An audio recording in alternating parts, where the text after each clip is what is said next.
La France a-t-elle une autre possibilité sur la scène internationale que d'être totalement, radicalement indépendante, c'est-à-dire non alignée?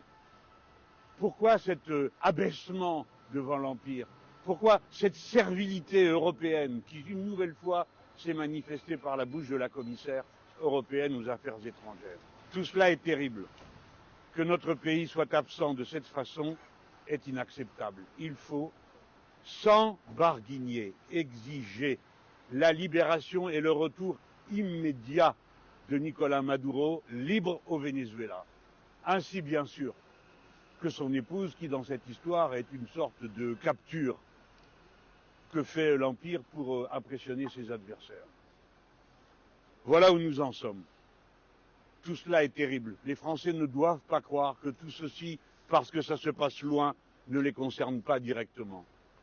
À cette heure, on peut se demander s'il existe encore un ordre international, s'il est possible de s'y référer, s'il est possible de vouloir la paix. En tout cas, dans les grands débats qui vont s'annoncer dans notre pays, la question de la paix et de la guerre ne pourra plus être traitée avec la désinvolture avec laquelle il a été traité jusqu'à présent, et où des décisions sont prises en solitaire par un personnage non moins solitaire qui décide de ceci, de cela, et ne tient plus compte des règles qui doivent s'imposer sur le plan international.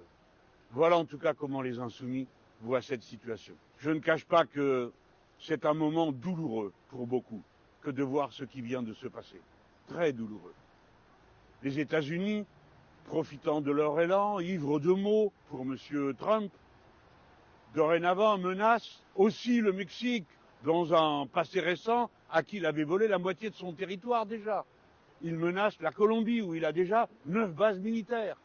Quoi de plus?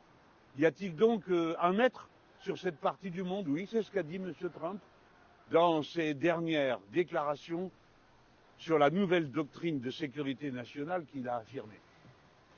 Les Amériques sont sa propriété au sud comme au nord, et l'Europe, annexée au prétendu monde occidental, de même.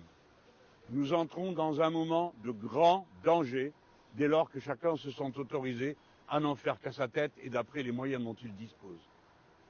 J'adjure mes compatriotes de bien comprendre qu'ils sont concernés et menacés également par les empires.